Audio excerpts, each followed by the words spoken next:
Hi, and the purpose of this video is just to let you know what's expected of you each day. So I have a sheet which I'll print out for you guys, but you'll also have access to the digital version called Daily Tasks in case you just can't remember what you're supposed to do first, second, third, and so on. You can use this as a checklist. First thing it asks you to do is make sure that the sign-in iPad, so when you walk in, make sure that that sign-in iPad is charged and you've got the sign-in sheet pulled up. So you've signed into Lightspeed, the sign-in sheet's pulled up, and you know that it's working because each and every student that walks in must sign in, whether the problem is big or small.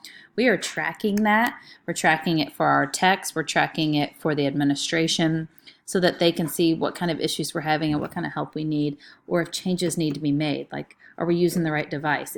Are we using the correct light speed, or do we need to make changes? And they make these decisions based off of these problems that are coming through. So you guys play a really big role in that. After that, you can log into a computer or your own device if you have brought it. There are 4 computers in the room for you to use. Now, some of them are older, so they're not the fastest. But if problems arise, you guys can easily send me an email of what's going on, and we can get a ticket put in and get those fixed if you can't resolve it on your own. After you've gotten logged into the school computer, you're going to want to pull up Chrome and make sure you're signed in to your school Gmail, not your personal Gmail. And in Chrome, you're going to have some of the documents we use frequently bookmarked. That'll be one of our first assignments, is to get all those documents bookmarked. You can go ahead and do it now if you want, but we will be doing that. And you want to go ahead and pull up the back end of the ticket sheet. You want to pull up the tip sheet. So I'll show you what the tip sheet looks like. Here's our tip sheet, and this is what you'll be using to find solutions. So let's say a kid comes in and he said, I can't get into my ebook. Well, you don't really know much about ebooks.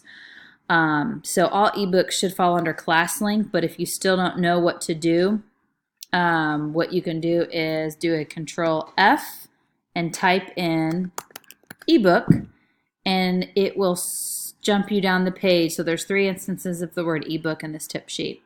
And right here it says, if a kid needs help accessing his ebook, you can use this resource. We're going to have a lot of those in the first few weeks. Up here at the top, you'll notice the subject areas, and that will help you get to their ebook or any problem. Let's say a kid says he's having trouble charging his iPad. You can go up here and type in charge or charging. You can reword it so there's nothing for charging, but so maybe try charge. You know, the keyboard won't charge. That's not what we're looking for. iPad will not turn on. That's not what we're looking for. And so you keep searching until you find the one. Here we go. iPad won't charge. And here are some different solutions. So that's how to use the tip sheet. If you can't find it on the tip sheet, you can try asking your teammate. If your teammate doesn't know, you can try Googling it. And if that still doesn't work, then you need to come next door and get me. You can use the window to ask me. We never send a customer away without their problem solved, so be sure that we've got something in the works. So if none of us can solve it, then we're going to notify the techs and we're going to get that to them and get that fixed. But we're not going to send someone away. We'll never say, I don't know, and just send them away.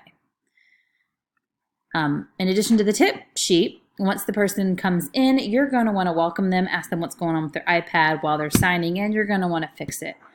Once you've fixed it, you want to go in and fill this out. If there's more than one person in the room, your other person can be filling it out while you're fixing the iPad.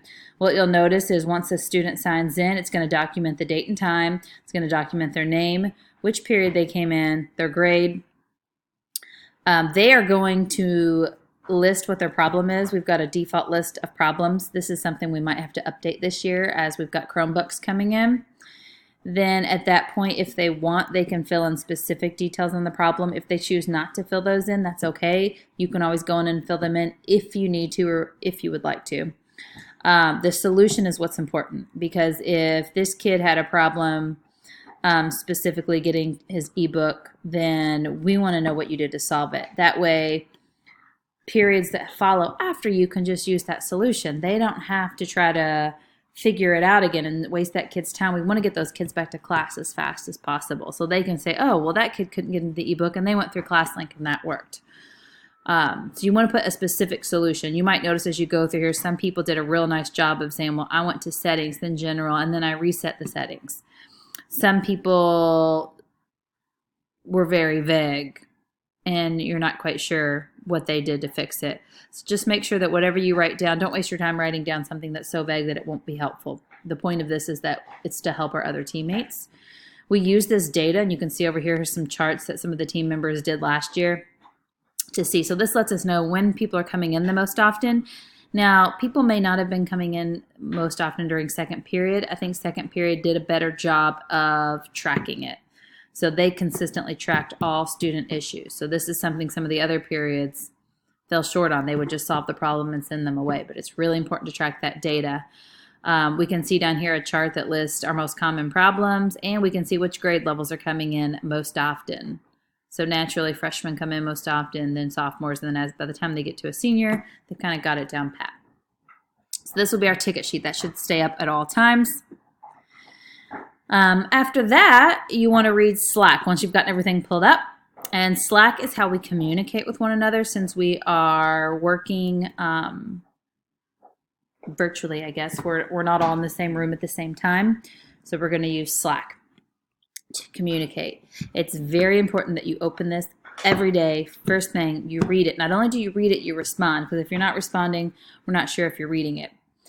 You will notice there is an all unreads over here. That's how you know you've got something that you haven't read. Because some kids will say, well, I opened it, I read it, I must have missed it. This helps you avoid missing messages. You just click on all unreads, and you can see messages from other team members.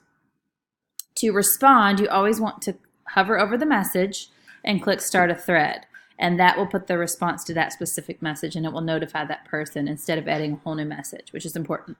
Another thing that's important is that you tag the person that you're talking to. So if I was responding to Jake, I would want to tag him and then respond.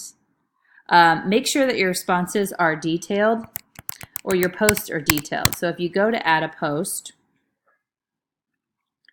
so some kids said, fix the iPad, and they just put that as their post. What iPad? Who's supposed to fix it? What are we supposed to do? Who do we return it to? So you want to be a little bit more specific. And to do that, you want to make sure first that you've chosen the right channel. So if you're in first period and you didn't finish fixing an iPad and the bell rang, you want to go into second periods and you want to leave them a message to let them know what it is they need to do. So you would want to tell them, you know, please finish updating the iPad and return to Cindy Smith in B106 second period today. And leave the note. Now, second period should respond to that and say, we got it, we did it. That way you know that that iPad's still not sitting there several days later. Okay? So this is how Slack works. There are different channels. If you want to tell somebody something in third period, you just write it in third period. If there is a problem that came through, like let's say today, this problem keeps happening over and over and over again. We're getting lots of them. You might want to throw that in here. You don't have to throw every problem, especially the ones we get that are frequent. We know the solution. These are kind of like new problems. Like all of a sudden today, nobody can get to YouTube. And here's why. Here's the solution we found out. And that's what you would use that for. The next thing on here is servicing iPads. That is your number one goal. Beyond everything else, we want to service those iPads. So greet the student when they come in. Hey, welcome to iCrew. What is it that's going on today? How can I help you? Then once they tell you the problem, say, hey, can you go ahead and sign in for me? That way, while they're signing in, you can go ahead and work on the problem. Once you're finished, hand it back to them, finish filling in that ticket sheet, send them on their way. If it was a brand new problem, make sure you let the other members know on Slack, and make sure you add it to our tip sheet right here. You would just find the proper category. You'd add that in there. After that, we will have a daily task that will be assigned in Slack, and I'm going to have a common place that we will submit everything on a Google Sheet this year. One Google Sheet with everybody's names, and the projects will be at the top of the columns. You'll just link them digitally, and that way you'll see all of your work in one place, and you're not going to have to figure out, you know, did I turn this in a Google Classroom? Did I post it on Slack? Where is it? What is it? You'll see everything one place. It'll be awesome. So sometimes we'll be doing projects. Sometimes you'll be training people. The projects would be things like we would send out communications to the staff. We'd create tutorial videos or tutorial sheets, or informational bulletin boards. Our goal is just to basically troubleshoot and inform so that all of this technology goes smoothly. All right.